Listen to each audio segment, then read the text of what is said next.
What's up, everybody? It's Chad. We're back again with another episode of Ask Chad Grassy Logic. Today, I'm here with Ashley Gonzales.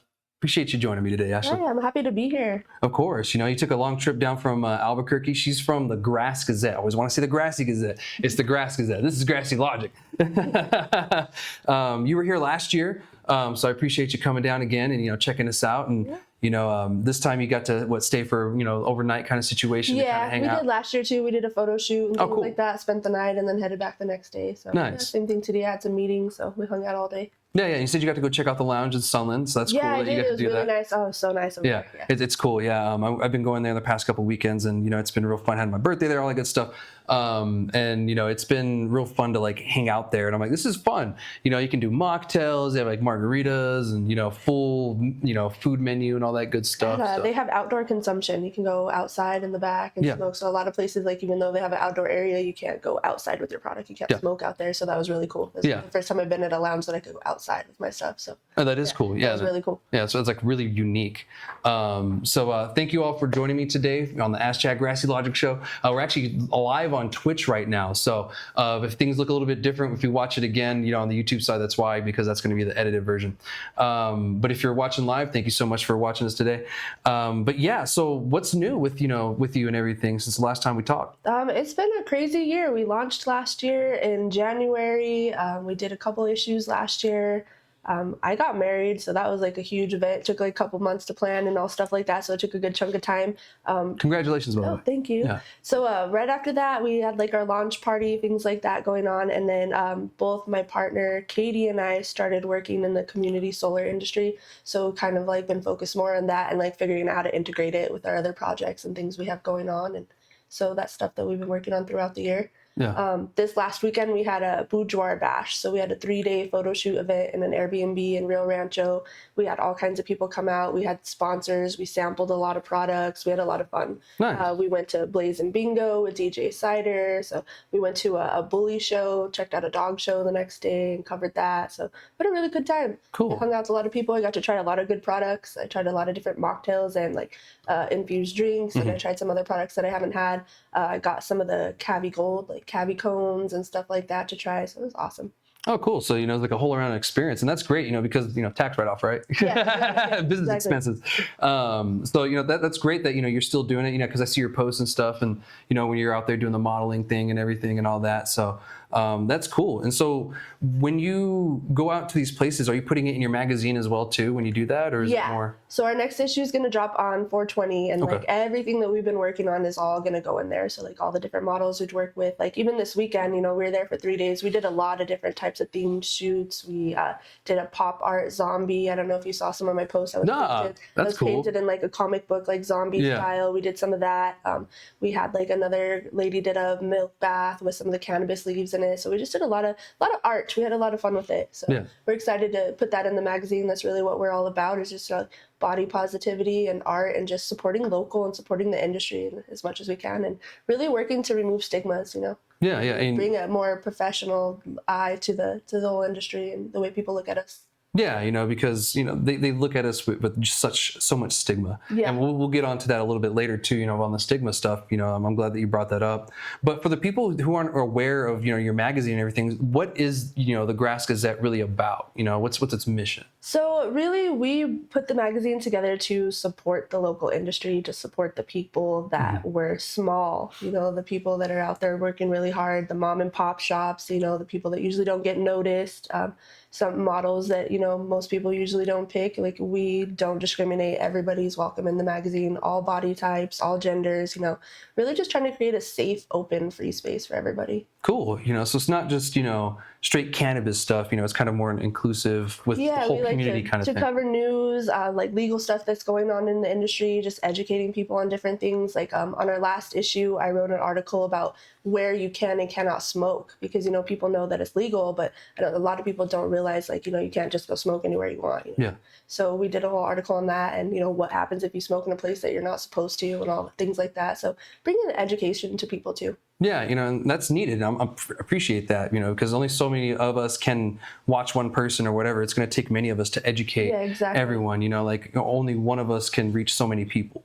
So it's great that, you're like, yeah, let's educate people more, because not many people want to do that, Yeah, no, we want people to be safe and we want to keep everybody out of trouble. Yeah, for sure. Like, why would we want people to, not enjoy this freedom? You have to do it right, of course. Exactly. There's rules when it comes to it. Exactly. There's still rules, and we still got to follow them. So, Yeah. we lead by example and make sure that people understand the rules and know what happens if you break them and things like that. So. Yeah, because I've had people tell me, like they'll move from, New York or California or something like that, and be like, man, this is like real freedom here, like you have legal weed, like you guys have more control of your bodies here, like, like it's a little more not as, crowded as other places. You're like, feels nice. I can live out in the middle of nowhere and feel like great. It's crazy growing up here and living here and then like traveling other places. You're like, oh man, I'm going home. You guys can't do anything here. He's like, oh, wait, I can't do that? Yeah, well, I'm in trouble for what? Why is this cop mad at me? Yeah, like, I don't understand what I did. At home, this is fine. Yeah, I was like, so why is this frowned upon? Yeah, like, I think there was a time that I got in trouble in Texas, and I was like, well, at home I do this all the time. They're like, you're not at home. Like, you're like, I'm sorry. I'm going back if you let me go. I'll leave right away. Yeah, right now. So where can people find your magazine right now? Is it at shops, or do you, is it digital? It's digital all the time on grassgazette.com. You can find the magazine, find all of our different issues. With this issue that's dropping on 420, I plan to invest a lot of the money that we get in like sponsorships and ads just into printing and just distributing it everywhere. Yeah. So like anywhere, if anybody has a business that's cannabis related, or even if it's not, anybody that's interested in having a stack of the magazines, when they come out, let me know, because we are going to be covering a lot of the printing, and I just really want to distribute as much as possible. Yeah. Really get the word out for the people that we do have and the sponsors that we do have in the magazine. So. Nice. Yeah, that's great. And there's been, so many different magazines that have come and gone, or, that, some are still here today, ish, in our industry. So it's great to see that, you're pushing along with it too. And your approach is a little bit different, than the other ones. The other one's like, oh, we want to showcase this dispensary, and then maybe have this particular person write an article who, no one really knows, or like, oh, this article came from somewhere else, we're just going to put it in here or whatever. And so it's great that you guys are coming up with all original content, and all that stuff. So it's great, you're going out of your way to get the content, not just staying in like the Albuquerque metro. And that's where a lot of the magazines usually focus, is the city they're in. Exactly. And you guys are branching out to the whole state and going to different areas to check it out. And I really appreciate that too. And when people think of New Mexico, or they see New Mexico magazines, whether it's cannabis or like a lot of industries, there's a lot of the same culture, the lowriders, the same type of models, the same type of look, the same type of music, and like there's so much more to New Mexico culture than that. And there's a lot of art here. There's a lot of really neat stuff. So we want to showcase all of it, kind of get away from it, that other stigma too. We have more than just, low-rider cars and models on them and stuff like that. We're not just Breaking Bad. Yeah, exactly. Yeah, that's still Albuquerque. Really, that's the image that people have of us, and that's a very huge, very much a part of our culture. The show's pretty on point. It's pretty accurate. Yeah, for the most part, it really is. But there is so much more to New Mexico, and we really want people to see that. Yeah, like I'm from Alamogordo originally, and they have a bad meth problem there, and so when I saw the show, I was like, well, it's kind of like my hometown, I guess. Yeah. But I was like, it's not the whole state's like that. Not everywhere is like this, and I hope people understand that too. That just like anywhere, we're going to have our issues. We have our drug problems. We have our problem cities and our issues.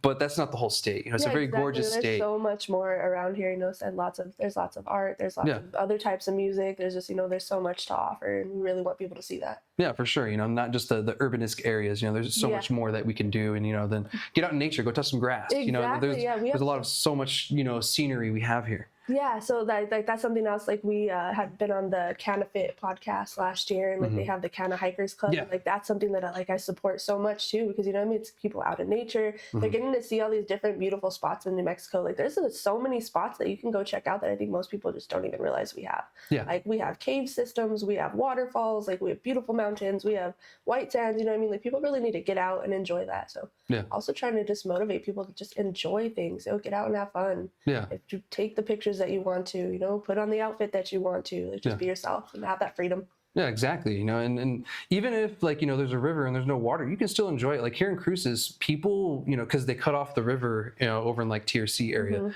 And so it doesn't flow south of that for like majority of the year. And so during that time, we'll go hiking in it, we'll walk in it, people will four-wheel ride in it, and everything. So I mean, there's always something you can do or explore. And another thing I noticed here is people really like rock hounding here, and I've noticed with all the people who really like, that's the a huge stones. hobby here. I'm like in the New Mexico rock hounding group on Facebook. That's something that I do a lot too. Yeah. I kind of got into it a little bit. When I was younger, like, oh, look at this cool rock, but I didn't realize how many unique rocks we have here, and fossils, and like petrified wood. We have a lot of really cool minerals here, and like even like you said, going down in the river when it's dry, you can find clamshells, you can find all kinds of cool stuff. I find clamshells all the time, fossilized and or not. If it's not too dry, you can catch crawfish in there in the little mud holes. Like there's a lot to New Mexico that people just don't see. Yeah, and so I'm glad you guys are showcasing that. And the cannabis just isn't everything too about New Mexico. So it's great that you can mix both. It's like we're not just about cannabis. It's more like a lifestyle. Huh? Yeah, like even some of our events like this weekend, like we had people hanging out with us and models that were shooting and stuff that don't even use cannabis. But like it was just fun. We just hang out. We had fun.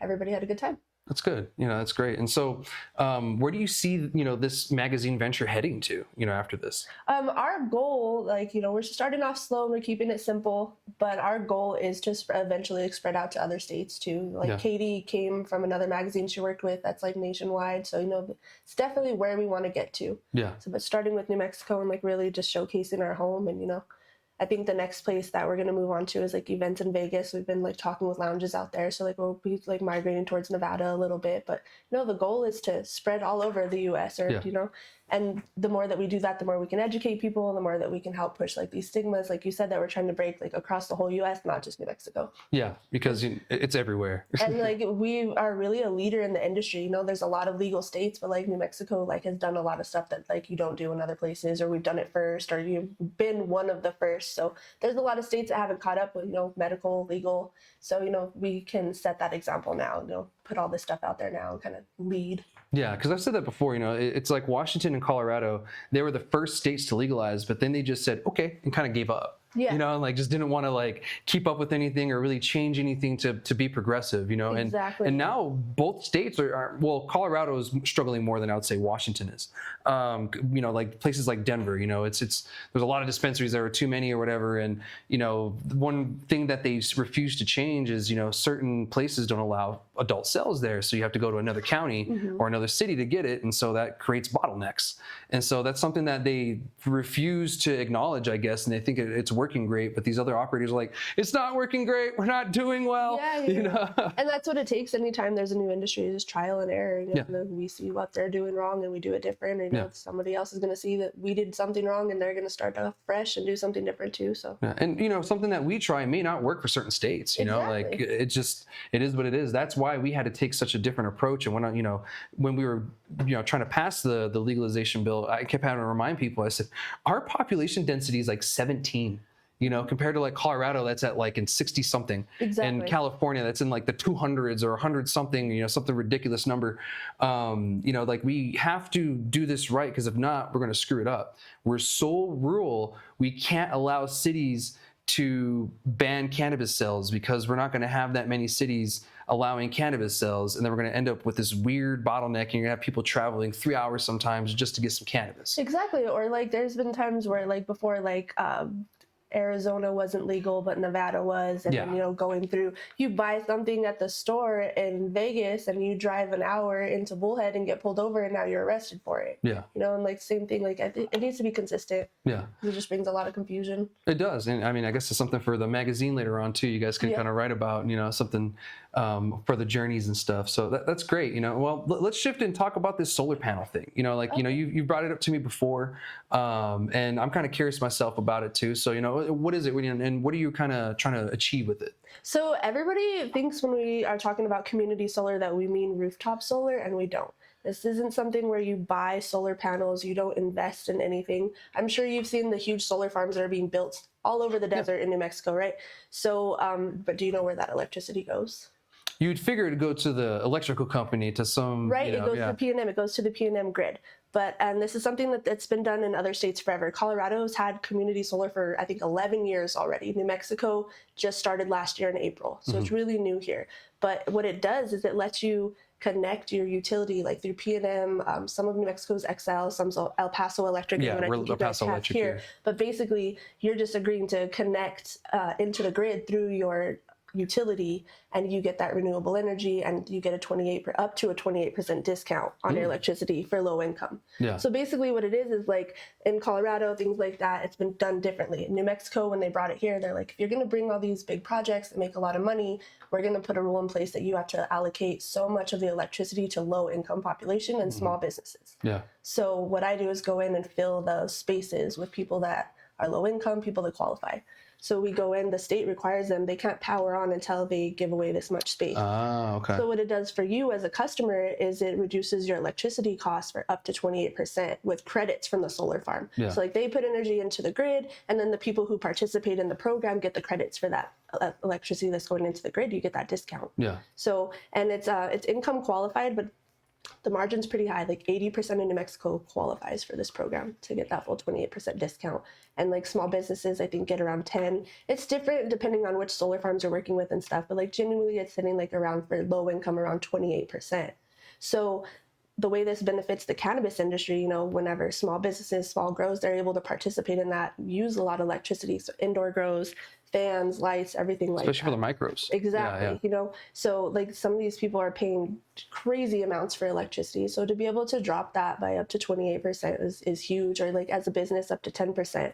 But as even further, you know, people that are medical patients on a fixed income, on Social Security, you know, growing your own medicine sometimes is not possible just because of the cost of the energy to do it. It's too expensive. You know, I talked to someone yesterday, their bill for their grow is like $700 a month, you know?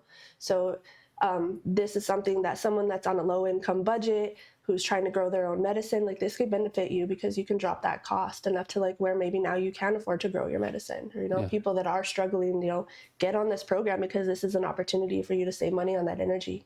Yeah, and, you know, you figure, you know, like on $100, 28%, you know, yeah, I'm going to save some money, but on a $700, you know, bill, 28%, you know, that's a difference between, you know, some groceries or not. I know, especially like people, even if you're not growing, you know, people that have a lot of family members in the house, this is the time where a lot of people are living together. You know, everybody's either piled in one house or you've got an RV plugged out back with, you know, half your family out there. Like people are all having to live together. The cost of living is just too high. Yeah. So like people like that can really save a huge chunk, you know, and like you said, it makes a difference between buying dinner or buying groceries this week. You know, that little bit of money doesn't seem like a lot to some people, but to some people that are penny pinching, you know, it can make a huge difference. Yeah, for sure. So, and it also just brings an opportunity for everybody to equally like be accessible to green energy. Because like so far, only people that own their home, can afford the system, have a roof that can support the system, you know, don't have trees blocking the view. Like there's so many factors that go into it. Then you got to clean them. Yeah, you know, and maintain them. Like, so there's all this stuff that goes into it, and that makes it to where it's not accessible to everybody. So, and my concern with solars is obsolescence. You know, so technology advances as years go on, and so as years go on, my panels may start, you know, not producing as much power as they were that my house requires. Exactly. And so, you know, like I'm going to need to upgrade and update them eventually, and I'm going to have to, you know, be the burden of the cost. At least with the program like this, you're not burdened of any of those costs. Yeah, you don't have to worry about any of that. You know, you're just getting to participate and, you know, really reap the benefits of it while supporting green energy. Yeah. You know, and it just makes it to where, like I said, it's equal. Everybody has access to it now. It's not something that just people can afford it. Are able to do it. And, you know, I don't know if this, you know, helps out. Do you know if like the micros qualify for like some kind of green energy rebate or something like that for using the system for this program too? I don't think there's anything like that. Like it's not like the same as like the tax rebates and stuff as for like the lights and system stuff for your house and things like that. No, I think like really it's just you really reaping the benefits or just getting that discount and also just supporting the green energy. So like you can log into your account and it shows you, you know, your how much energy you've saved, how much money you've saved, you know, how you participating has impacted the environment in your area. You know, it gives you a whole breakdown of that. So it's not just about saving money. You know, sometimes it's just people want to support this. There's a lot of people that support green energy, but they can't afford it, or they live in an apartment.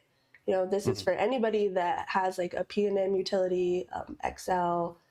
What was the other one? El Paso Electric. I always forget here. It's weird because it's El Paso. Yeah, you know, and we're so close to El Paso. We get the El Paso news. I don't get the KOB or anything like that. So Alamogordo does. That one always throws me off. Yeah, the El Paso Electric is actually, there's New Mexico customers on it. But so it's just like I said, it opens up an opportunity for everybody to be able to participate in green energy doesn't matter if you live in an RV, if you have an electric bill in your name, you can participate in the program. That's great. I might have to hit you up on that because, you know, like, why wouldn't I want to save some money? Exactly. So I work right now with One Up Energy. They are all over the United States. I think we have about 700 agents working throughout the U.S. right now. But if anybody's interested in the program, you can find me on social media, Ashley Gonzales, or just look up the Grass Gazette because, like I said, my partner and I both are working with the program. So we are also advertising through the magazine and through our events too.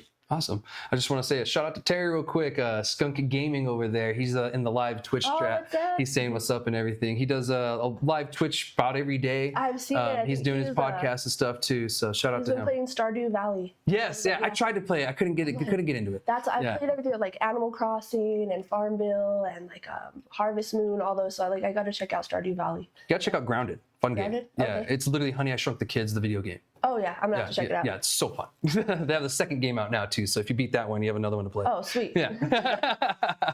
I keep telling him to check it out, but you know.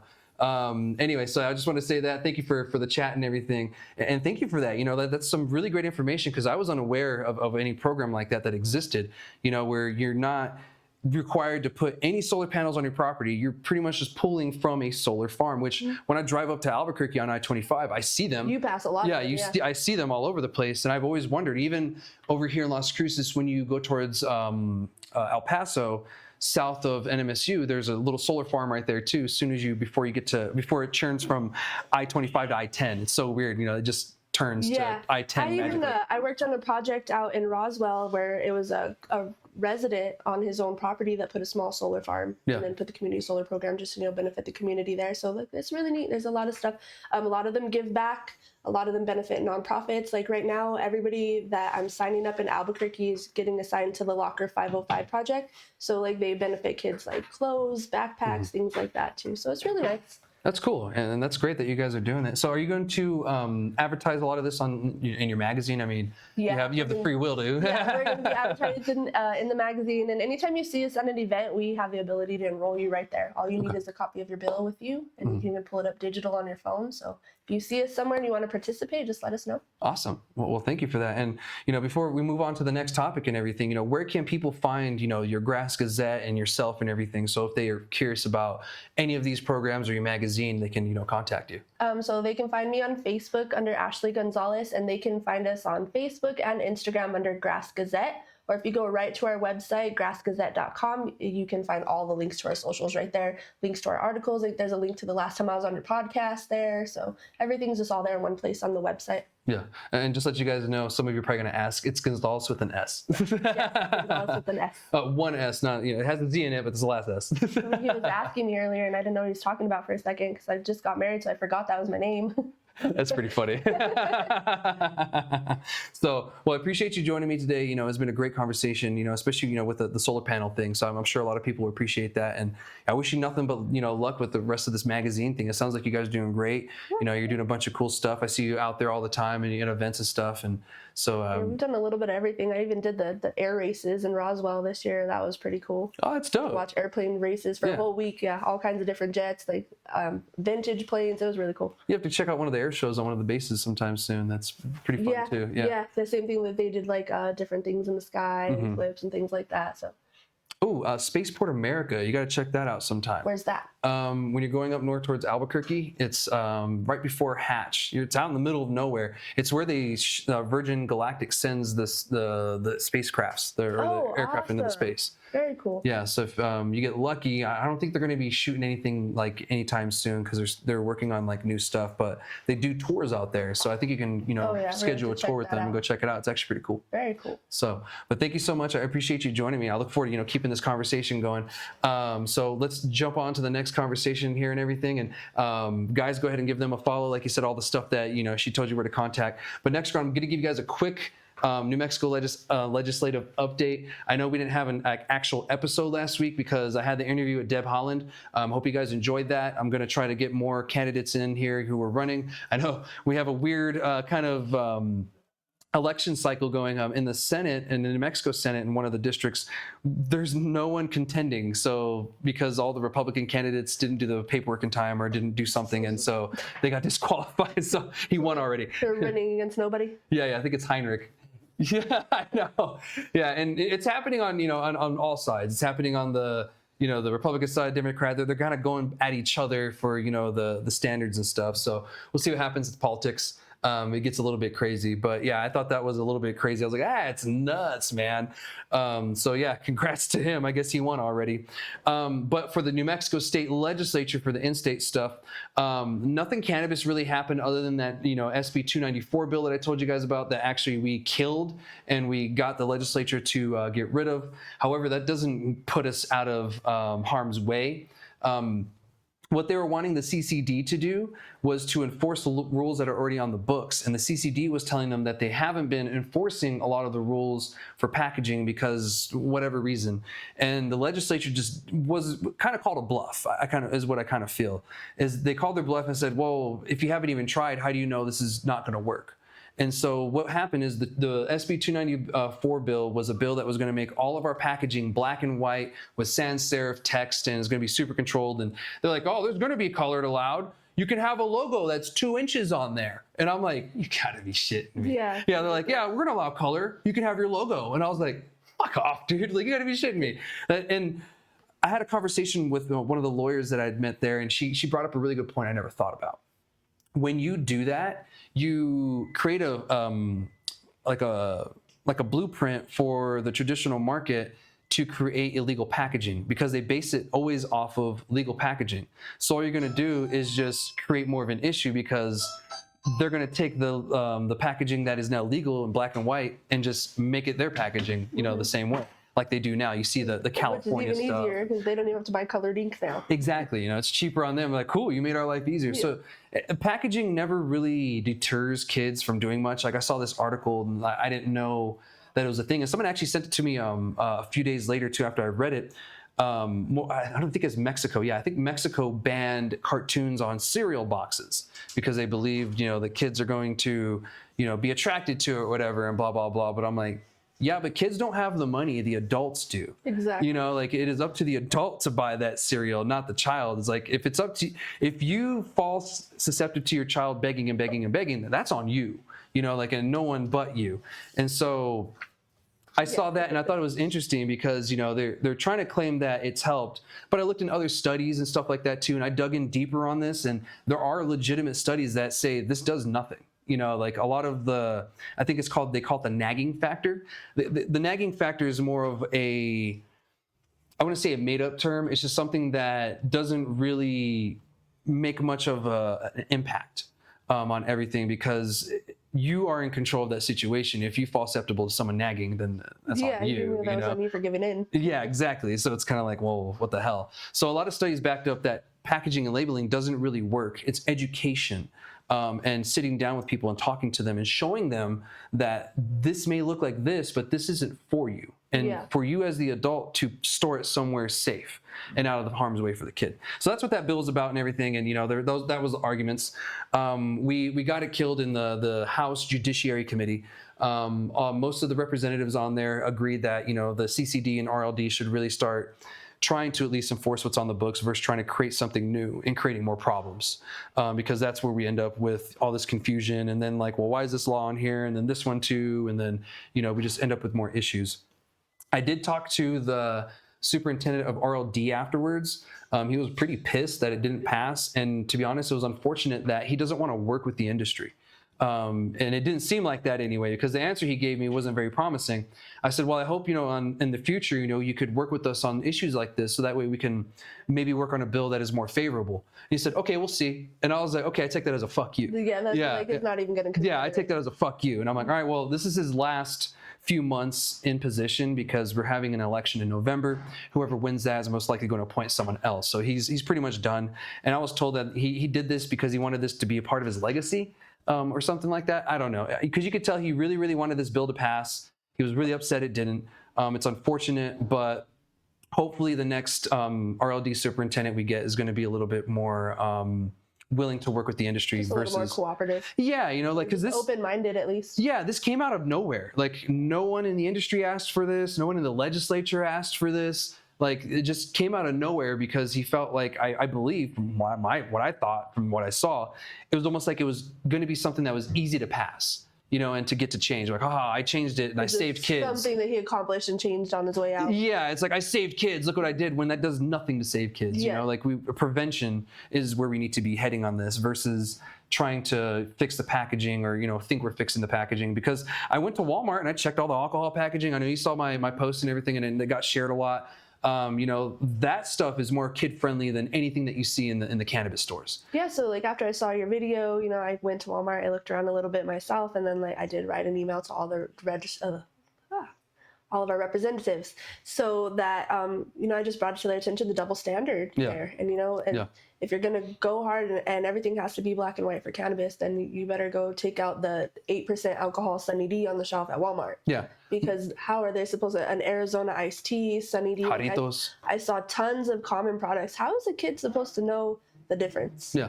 And like some of that stuff is so sweet that they could probably even drink it and not know the difference. Yeah, for sure. Like the Sunny D, I'm sure tastes amazing. Yeah. Yeah. So, that's dangerous. They're not only putting out packaging that's colorful and, attractive, they're taking products that these kids know and putting alcohol in them and putting them on the shelf. Yeah, we're not allowed to do that. We're not allowed to have a Reese's package in the dispensary. You can have something that is comparable and you call it something else because it's your own brand. But at that point, it's not Reese's, it's something else. But to take a name brand item and put it on the shelf, and especially like Sunny D was the one that like really got me. Yeah.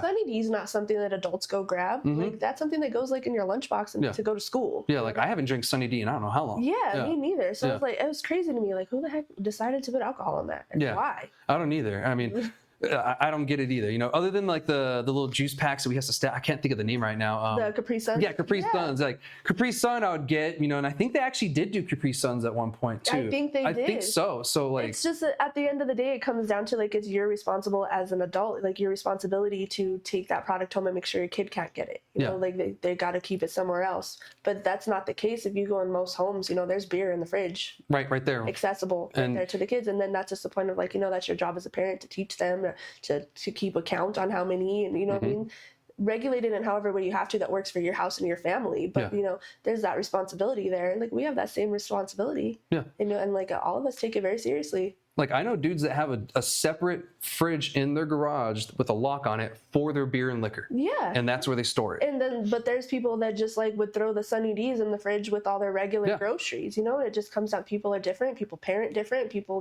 have different senses of responsibility. And and in New Mexico, there is a law where you are allowed to give your child alcohol if you bought it and they consume it at home. That's legal.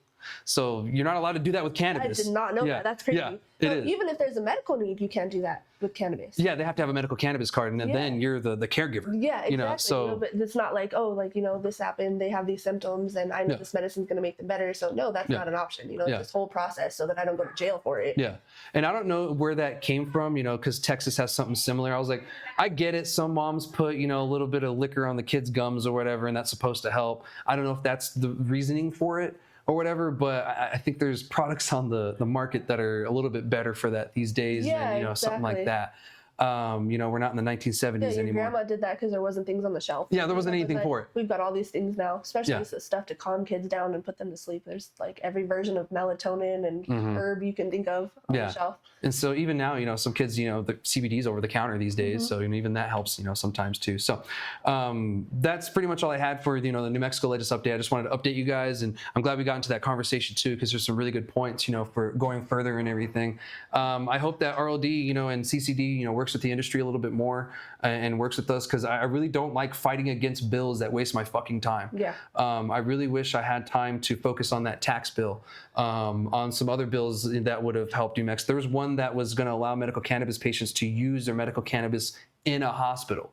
And to bring it with them, not just the hospital to provide it. You can bring your own and you can use it there. Like that is something that should have passed. No, that's something that should have happened a long time ago. Exactly. There's a lot of people that could have benefited that for years already, Exactly. And so instead we had to waste our time. It was only 30 days. We only had a few weeks to work on this or on anything. And so I was like, oh, cool, we got some good bills. And this, BS bill dropped. And I'm like, oh, great, here goes a waste of time. This is going to waste at least 2 weeks. Yeah. And it did. It wasted about 2 weeks. Attention away from the things that are actually important. Yeah, because we had to get all the information out, assemble all the troops, pay attention to everything. And then the hearing finally happened. And then it was a big waste of time. So I hope next year during the 60-day session we get some really good bills for the industry. I hope whoever is in charge at that time, because by that time we're going to have a new governor and a new administration. Who it is, don't know. We'll find out come November. But I do know that we're going to have a different set of people that we're going to be dealing with next year when it comes to many different levels of our government in the state. So I just hope that they're willing to work with us so that way we don't have to keep fighting each other. Yeah. I don't like doing that. I'd rather work together and kind of figure something out, or maybe come to some kind of agreement, because it's not fun, driving 4 hours to fight, for something that's not beneficial to anybody. Exactly. So yeah, and before we move on to the my next update and everything, what are your final thoughts about all that? My biggest thing that I'm hung up on is the double standard. Yeah. You know what I mean? Like, if you really want it to be that safe and it's that big of a deal, okay, but then like the alcohol needs to have the same type of packaging. Yeah, I agree. If they're going to do that, you're going to make us have everything black and white, but I could still go get a Sunny D that's 8% alcohol at the store, and why? Yeah. What's the point? And that's not protecting kids. Yeah, and even far as my dad only graduated high school in the 80s, like the early 80s is when my dad graduated high school. He told me when he was growing up, beer was still in a can, and it said beer and it was black and white, and they still drank it. Don't get me wrong, back then the drinking age was lower for him, and they raised it shortly after when he got older. But still, younger groups of kids were still drinking it. Yeah, they knew exactly what it was. They know what it is before they even go to get it. It doesn't matter what it's inside. Yeah, exactly. They were already determined to do that. They've already made that decision. Yeah, and there were teachers, and I spoke to several teachers, about this topic, and they were laughing at me before I even finished what the bill was about. Like, that's not going to do shit. Yeah. It's like, we don't even look through their bags. They don't care. Yeah, like if they're just going to put it in another package, if that's going to be the case. Yeah. Like they're not stupid. So they're like, it's not going to do anything. No, it's just going to be an annoyance. Spinning wheels for no reason. Yeah, making changes that seem good but don't really do anything, and the legislature agreed. So that's it for that update for the legislature. We'll see what happens next year, and that's the only NM legislature update you're going to get for the rest of the year, because I don't see an emergency session popping up that's going to deal with cannabis directly here this year. Maybe something on public safety, guns, or something like that. Because I don't think they passed something in the legislature. Hopefully don't, bring up more special sessions for crazy things. So we'll see what happens. But next year, we'll more than likely run into some cannabis bills during the legislative session. Now I'm actually going to talk about guns and cannabis because we have a federal update when it comes to the courts. So on, I think, March 2nd, I believe, is going to be a court hearing for the Supreme Court to hear if cannabis users should be allowed to use cannabis, or even possess cannabis, or have it, sober, or after not being sober and having guns. Because for the longest time, even possession of it being in your system, of course, you being high on it, all really barred you from, possessing guns. And there's been lawsuits before. This one guy, I think he was in California. This was years ago. It was my early advocacy days, and that's how long ago it was, over 10 years ago. This guy sued the federal government because he had a medical cannabis card. However, he didn't use cannabis at all. He did it as a protest. He said, I'm a medical cannabis user, or I hold a medical cannabis card, but I'm not allowed to have a gun. They're like, well, you admit to using by having a medical cannabis card. He said, I don't use it though. He said, you can test me. He said, that's not an admission. And so I don't remember the results of that court case. I don't remember if he won or lost. I'm thinking he lost, or, maybe gave up. But with the ever-changing, state laws, it's kind of caused a huge shift in the federal courts. And what I mean is, we have several cases around the country in different appeals courts where you're running into situations where the court is agreeing with the plaintiff, or the defendant, excuse me, the guy who's getting charged for, cannabis and a gun or whatever. That's happening even in the district that we're in, which is the 10th Circuit. Even in our own circuit, I think it's a guy from Oklahoma. It was going through the whole process, and I think that's one of the things that triggered this Supreme Court hearing is one of those cases there. They're pretty much making the argument that, well, we can make the argument that they're an unlawful user of a substance, but what is an unlawful user of a substance? Are they high currently? Are they not high when they use it? Like what? This is a very Where do we vague draw thing. the line and figure Exactly. out, And that's kind of the argument they're basing this off of. And to be honest, it's a very good argument because, okay, what is an unlawful user? What are you defining this as? Because definitions are very, very important when it comes to law. Don't get me wrong. And in general, they are. But in law, they're very important because they can vary. And so if they get a definition of, well, the person has to be not sober, then they can make the argument, well, then it's only legal if the person is currently high on cannabis in possession or using a gun, correct? And so I think that's the basis that they're going to be using for this. And to be honest, like I said, that's a good argument. And there's some other ones too. Is this constitutional? You have people who are alcoholics, people who drink and they own and possess guns, and the world doesn't end. They don't ask you on the application when you're buying a firearm if you drink alcohol, but they ask you if you use cannabis. Yeah, because the law is any substance. It doesn't matter if it's illegal or not. You are not allowed to be not sober while in possession or using a gun. Yeah. It's very clear. So maybe that should be a question. Are you an alcoholic or do you suffer from alcoholism? Yeah. Make it fair. How many times a week do you drink before we let you purchase this firearm? Yeah, are you drunk the next day when you wake up, when you go shooting? Because that's a thing. If alcohol's still in your system, are you still dangerous? Exactly. And we could even make the argument, that coffee is a drug. But, is it going to impair you to the point where you can't use a gun? I would say not. But, it does do things to you like a drug. But, it's any substance where you're not in the right mindset that you should be using it. Doesn't matter if it's legal or not. So I think we might have a surprising ruling from the Supreme Court. I just don't know where it's going to go, because this can go two ways. This can go great for, the medical cannabis patients, users, et cetera, and other cannabis users in general, or they can tighten down more on it and get more strict. The Supreme Court these days is very wishy-washy. It's hard to predict what they're going to do. And to be honest, it's hard to predict what they were going to do in general, even in the past, but these days I have no clue. So I can't tell anyone what they're going to do, what they're going to say, or what's going to happen because of that. I mean, Gino, I don't know about you. What do you think is going to happen on that one? I'd like your opinion on this one, gun guy. Voice from God. God? Actually, it could go, because it's not just cannabis. They're also, in some states, talking about giving the right to use guns to people that have served their time. Mm-hmm. And so they are convicted felons, but depending on what they're convicted of and other things like that, that they would be able to get their gun rights back, as well as some of the voting rights as well for some of those. But there's several movements that are going on. I don't know if it's going to take a Supreme Court thing as well, if it's going to take the reclassifying, what cannabis is, because if it's reclassified and it's an illegal medicine, I probably would not be good right now to go fire a weapon, but I've just done too much Benadryl. Exactly. Yeah. So and that's over the counter. And that's over the counter. Even technically, you can get a DUI for being too tired to drive. Yeah, that is true. There's cases of people in New Mexico who have had no drugs or anything in their system and got a DWI because they, whatever, Yeah, but as far as firearms go, a lot of that also has to do with veterans, because a lot of veterans will have their medical cannabis cards. Yeah.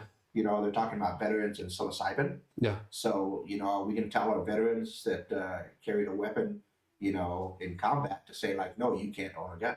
Yeah. That's just not. That's crazy. And we're some of the most qualified and trained people when it comes to weapons. Like, you don't know how much my eye twitches when I see most regular civilians like holding a firearm or using it. Like, I want to scream sometimes, like because somebody picks up a pistol and doesn't check it. Like someone grabbing it by the barrel and just looking straight into it, or handing me a loaded weapon and I'm sitting there clearing it and they're looking at me weird. I'm like, dude, you handed me a loaded weapon. I'm clearing this bad boy. I'm not going to be responsible for shit. So, even I went to go check out a few pistols last weekend. Yeah. And even though the guy behind the counter was checking it and clearing it, I grabbed it, I checked it, I cleared it. That's what you're supposed to do. Even if you saw that person clear it, they could have sleight of hand and threw a bullet in it. I learned that in the Army, actually. It was a hard lesson. One of my ex-infantry NCOs, we were doing something one day with the MPs, because we were intel, so we worked with the MPs a lot. And we were doing a training with them, and I didn't have as much training with the pistol as I did with a rifle at that time. I do now. And thanks to him and some other NCOs that I had that were great. He handed me the pistol, he handed it correctly, and I just grabbed it from him because I saw him clear it. And he said, "Stop right there." He said, "I could have put a bullet in that." and you could have been responsible. You didn't clear that. And I was like, but I saw you. He's like, it doesn't matter. He's like, if you know it's clear, when I handed it to you, you really don't know it is until you do it. Yeah, and so I was exactly. like, Roger that. You're right, Sergeant. And so after that, every single weapon that I have ever been handed to, I will clear, or I will make sure isn't loaded, because you don't ever want a incident to happen. And that's something that blows my mind when they do that. Like, oh, well, veterans this. I'm like, dude, we have some of the most high training when it comes to that. To be honest, our gun training is probably better than the police. I don't know about accuracy wise, but when it comes to gun safety, it's better than the police. So I used to actually do risk management for the police department. That's what I went to school for, was risk management and safety. So I have worked with the police department and been in their trainings and stuff like that. I can tell you it's not as intricate as what you guys do at all. No, they're like flagging each other and none of it. Yeah. Yeah, shooting across each other like this, and like just no real sense, and it's scary.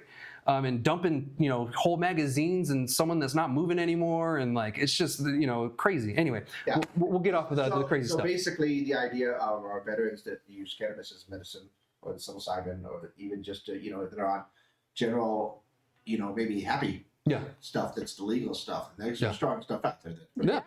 Over the counter, like we talked about. Yeah, like you said, Benadryl. Take that's a good example. Yeah. Oh, trust me, I'm aware of it right now. Love allergy season. But so all of those things, it's part of that.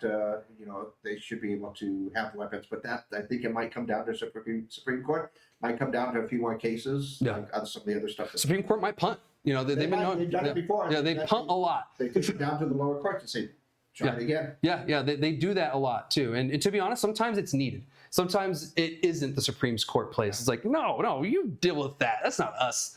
Bring it back when it's a bigger issue. Yeah. Or when it's an actual issue. So it could get punted. But to be honest, on an issue like this, I don't see them punting.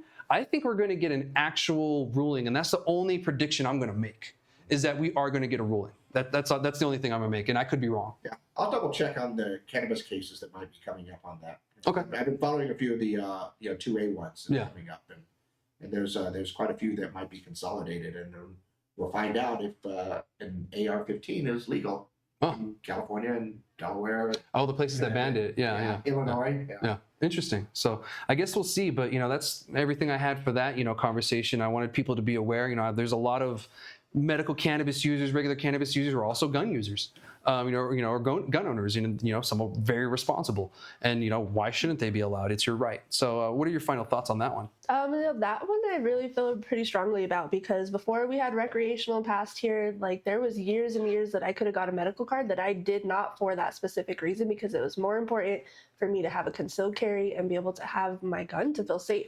especially Albuquerque. Yeah. Do you know how many missing women are in this state? Dude, you get shot driving on the highway there. Yeah. So I felt that time, I would much rather risk getting in trouble for having my weed without my card than not having my gun with me. And that's a viable reason. That was a hard decision that I had to make all the time. You know what I mean? Like, if my safety over my medical needs, and that's not fair. Yeah, and a lot of veterans, that I talk to, they're the same way. Like, I want to get my card, bro, because I know it'll help, but my guns. Yeah, you're literally choosing the thing that keeps you safe and keeps your family safe over your medical needs, and that is ridiculous. And this proves that people want to follow the law. They don't want to break the law. Exactly. They will if they have to. I could have just got a card and still kept my gun with me all the time. I chose okay, well, I'm going to make the sacrifice of taking a risk of getting in trouble for having my medicine so that I can have my weapon legally. Yeah, and those out there, pro gun, not pro gun, whatever. That's your opinion, and we respect that. But if you are a gun user, you're an enthusiast, whatever, it's who of you to pay attention to this upcoming Supreme Court ruling. And to be honest, this will have implications across the whole nation when it comes to cannabis and everything too. So I'll be looking out for it, and we'll see how it goes. So I appreciate that, and we're going to move on to the very last thing that I have. I'll try not to be too fast on this one. This one's actually really exciting, and I'm actually excited to talk about this and bring it up. So the title of the episode, we're talking about killing stigma with education and everything. And I've been talking about doing pamphlets and some educational stuff. I'm always doing educational stuff. And about 3 years ago, I went to Colorado when we were doing a town hall. We decided from Farmington, we'll just go to Durango, hang out with my brother. Well, we went to a couple of dispensaries while we were in Colorado just to check them out. well, we ran into these pamphlets while I was there, and I was like, interesting, very informational, you know, it shows you the size of a dab, you know, it gives you all kinds of information, but it was state sanctioned, and I fucking hate that, because when that happens, you get information that it has to be on there that is sometimes right, sometimes not right, Yep. sometimes it was right, but not anymore. Or sometimes it was written by someone who's never used cannabis in their entire life. And like it's big boogeyman scary kind of stuff. So I figured before we get to the point here in New Mexico where our government says, hey, Colorado does that, that's a great idea, why don't we do that? I'm going to go ahead and just do that, you know, with the industry.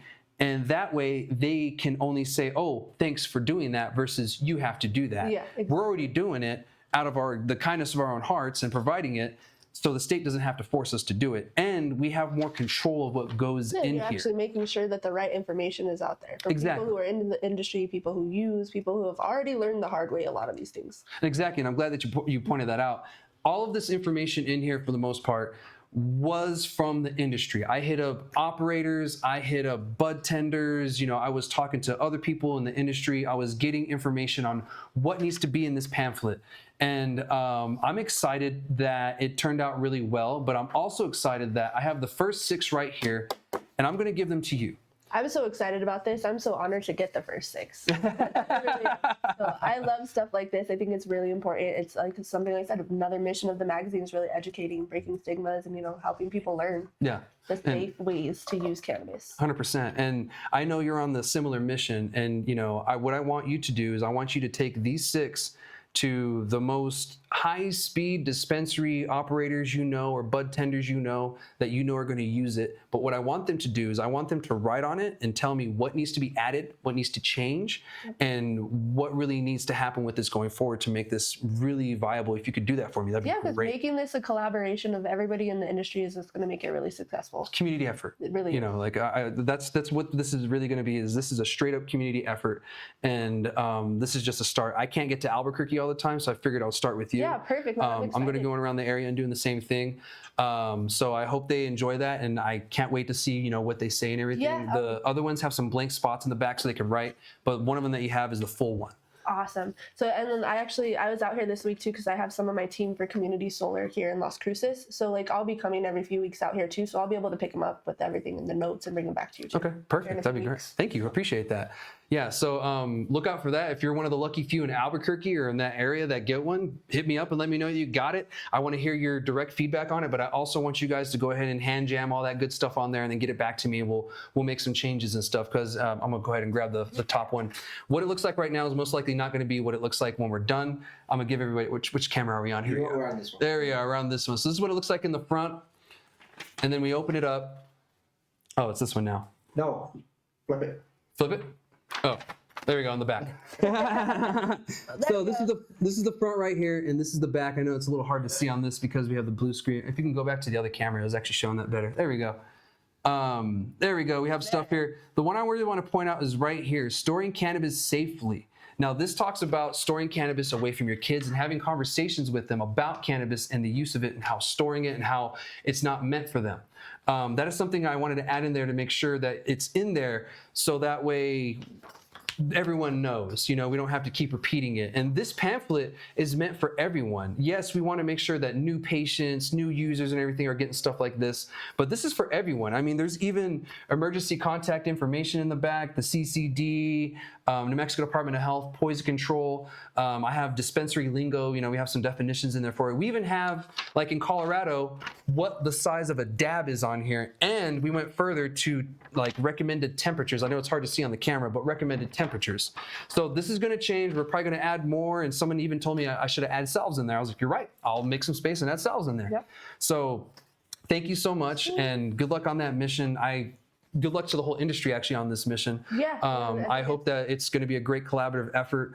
I'm going to do my due diligence down here in the South and sharing it as well too, and having conversations. I have it on my social right now. I'm going to be posting actual like screenshots of what it looks like here soon, so that way you guys can actually see what is on there. There's going to be typos, there's going to be space issues and stuff like that. This is just the rough draft. I even got called out on the Seguro, cactus in the front right there. We don't have those in New Mexico. I used the Canva element tools, and that was one of the things that kind of popped up, and I just threw it in there. And I was like, I'm going to get called out on this. I know it. It's a yucca. It's a really fat yucca, okay? So, yeah, I mean, I'm really excited for this. A lot of people in the industry seem like they're really excited for this.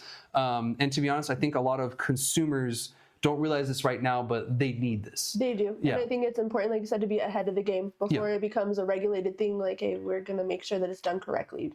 Yeah. Like I'm going to make sure that this isn't state sanctioned and that we have full control over this. This is totally open source. Awesome. So yeah, thank you so much. And I just wanted to, share with you all that, this is going on. So look out for one of these coming to a dispensary near you here in the next few months, hopefully.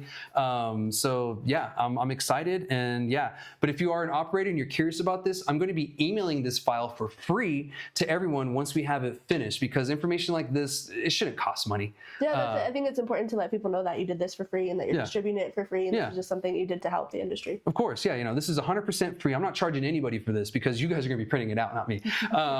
So I'll send you the file. You guys print it out, fold it, and stuff like that. But all the information will be given to you, so that way your customers, consumers, and everyone that even visits New Mexico will be more informed. Because I even have a thing in there about reciprocity. And so, like that's something that people need to know if they're visiting. Yep. So that's everything I have. Ashley, thank you so much for accepting this mission with me. I'm so happy to be back here too. Me too. I appreciate it. Yeah, of course. And I'm excited to see where this goes and everything. And thank you all for watching this week on this episode of Ask Chad Grassy Logic. We'll be back next week. And thank you all for on Twitch for watching everything. Skunk Gingman over there with the cool comment and all that. We'll be back next week with another episode of Ask Chad Grassy Logic and more stuff. So make sure you like, subscribe, whatever you got to do to stay in the know. All right, shoots. All right, bye guys.